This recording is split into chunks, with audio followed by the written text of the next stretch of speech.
Hello guys, welcome back to my channel. Coco Gauff absolutely demolished Olga Danilović in straight sets at the Australian Open, taking it 6-2, 6-2 in just over an hour. And here's the scary part for everyone else in the draw. Gauff said her performance was basically perfect, with the exception of one missed backhand. She's steamrolling through opponents right now and nobody seems capable of slowing her down. So the question is, do you think Coco Gauff is winning the Australian Open this year, or will someone finally figure out how to stop her? Drop your predictions in the comments.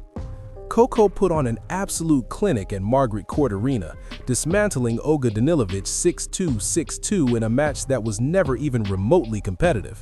And the most Coco Gauff thing about the performance? Her post-match comment where she said the only mistake she made was missing one backhand at 40 love while up 5-0 in a set. Other than that single shot, she basically called her performance perfect. And let me be clear, that's not arrogance. That's just accurate self-assessment from someone who genuinely played a near-flawless match. Danilović had zero answers for anything Gauff was doing. The powerful ground strokes, the court coverage, the shot selection, everything was working at an elite level that Danilović simply couldn't match. We've seen already in your first two matches here that you're adding in some new tools. We're starting to see the drop shot a little bit more. Is that something that we're going to see in 2026, Coco? Maybe something you worked on in the off-season to add a new dimension to your game? I don't know, we'll do 2 minutes at the end of practice with them, and then honestly the drop shot, it's always a bad idea in my head, and then I make it and I'm like, oh, okay, that was good.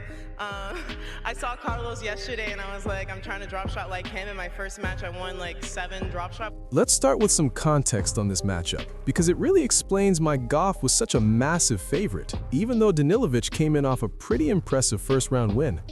Danilović beat Venus Williams in the opening round, coming back from a set down to take it in 3. Small accomplishment, right? Venus might not be at her peak anymore, but she's still a legitimate Grand Slam champion with decades of experience.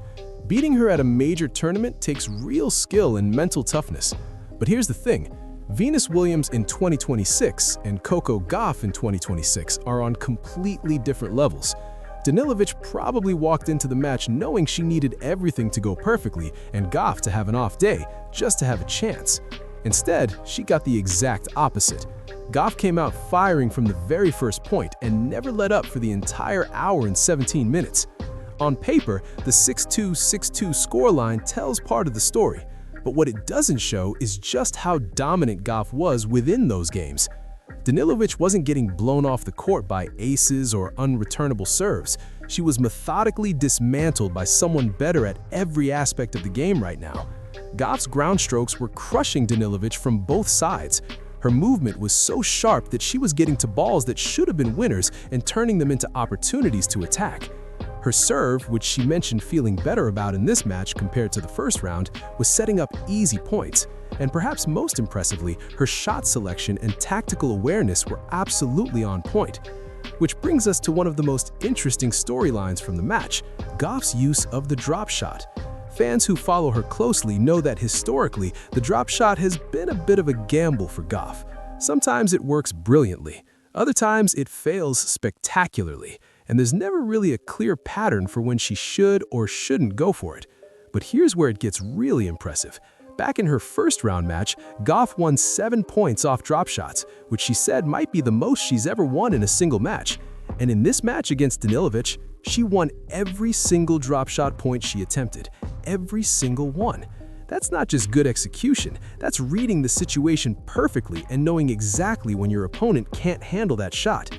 What makes this even funnier is Gauff's own commentary about the drop shot. She said it always feels like a bad idea in her head until she makes it, and then she's like, oh, okay, that was good. She also mentioned that her coach told her not to use drop shots on pressure points, but almost every time she attempted one against Danilović, it was a pressure point, and it worked flawlessly. That's the mark of a player in complete control, breaking her coach's rules, going against her own instincts, and still executing perfectly because she's reading the situation in real time. That kind of confident decision-making under pressure is what separates good players from great ones. Her post-match interview revealed even more about her game this season. Gauff talked about how she's evolved her playing style away from being ultra-aggressive with completely flat shots. She realized that style probably wasn't optimal for her overall game, so she adjusted to play with more spin while still maintaining aggression. She specifically mentioned taking cues from some men's players, using more space on the court and hitting heavier shots instead of just flatter ones. That adjustment makes total sense given her physical abilities. Gauff has incredible court coverage and athleticism. Playing with more spin gives her margin for error while staying aggressive. Plus, the added spin makes it harder for opponents to time their shots against her. This tactical evolution is already paying off. She won the French Open last year, and now she's rolling through the Australian Open looking even sharper than she did during that title run. The scary part for the rest of the women's draw? She's only 21 and still clearly improving. When comparing her first-round match to the Danilović match, Gauff noted that even though both were straight-set wins with similar scores, she felt much better in the second match. She specifically mentioned feeling stronger on her serve and more comfortable off the ground. She attributed some of her first-round struggles to nerves and adjusting to a different game style, but against Danilović, she was clearly confident and in full control. One detail that really stood out from Gauff's analysis was her comment about the length of games in her first round. She said that even though the score looked straightforward, there were tons of games that dragged on with multiple deuces and back-and-forth points that lasted 10 minutes. Against Danilović, she did a much better job of closing out games quickly and efficiently. That's championship-level tennis. It's not just about winning, it's about how you win. Conserving energy by finishing games fast is crucial in Grand Slam tournaments, where you could be playing 7 matches over 2 weeks. The more energy you burn grinding through long games early, the less you have for later rounds when the competition gets tougher. Gauff's fashion choices, or lack thereof, also caught some attention in the post-match coverage. While players like Naomi Osaka are making bold fashion statements and Aryna Sabalenka is rocking custom jewelry, Gauff showed up in casual khaki shorts, a white t-shirt, and simple stud earrings. She's letting her tennis do the talking, which is probably the smartest approach when you're playing this well. Her next opponent is Hailey Baptiste, another American Gauff has known for years through the junior ranks. Gauff was genuinely excited about the matchup in her press conference, talking about how amazing it is to see peers you grew up with doing well on tour and facing them in big matches. She also noted that the last time they played was a while ago, and both players have improved significantly since, so this will be a completely different contest than before. But she made it clear that while she's proud of both reaching this stage, she's not taking Baptiste lightly. It won't be easy. Gauff is clearly confident in where her game is right now.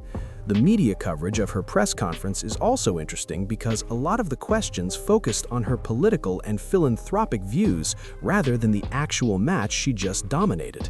That's wild when you think about it. She just executed a clinical Grand Slam level performance, and reporters wanted to talk about everything except her evolving game style, which is clearly working incredibly well. To her credit, Gauff handled it professionally and still gave real insights about her tennis when she could. Her comments about adjusting her game to be aggressive with spin rather than ultra-aggressive with flat shots showed genuine tactical awareness and a willingness to evolve as a player. The momentum she's building at this Australian Open is tangible. She's not just winning matches, she's dominating them while improving key aspects of her game. Her serve feels better, her court coverage is sharper, and she's clearly in full control. The drop shot is working like clockwork, and her tactical adjustments are paying off immediately. This is exactly the recipe for a deep tournament run. For Danilović, this match was probably just a learning experience. Getting crushed by the world's number 3 player isn't embarrassing, it's reality when you're facing a player operating at that elite level. Danilović can be proud of her first-round win over Venus Williams and use this match to improve her own game moving forward. But for Gauff, this was another statement. She's showing the entire draw that she's here to win, not just participate. The combination of physical dominance, tactical intelligence, and mental composure she's displaying makes her incredibly dangerous. Having already won a Grand Slam at the French Open, she knows how to handle the pressure of going deep in a major tournament. If adversity hits in later rounds, she won't panic. She's been there before and emerged victorious. Looking at the draw, Gauff has a legitimate path to the finals if she keeps playing at this level. Grand Slam draws always have dangerous opponents lurking in wait, but right now she seems the most likely to handle whatever comes her way. Her evolution from pure aggression to smart aggression with more spin is the kind of adjustment that wins championships. It shows maturity and self-awareness that not every young player possesses. She recognized that something in her approach wasn't optimal, worked to change it, and now is executing the new style better than the old one. This continuous improvement is what keeps elite players at the top for years, instead of fading after a couple of good seasons. Gauff is building a game that can sustain long-term success, not just rely on athleticism and power that could diminish with age. Her adoption of some men's tennis strategies is particularly interesting.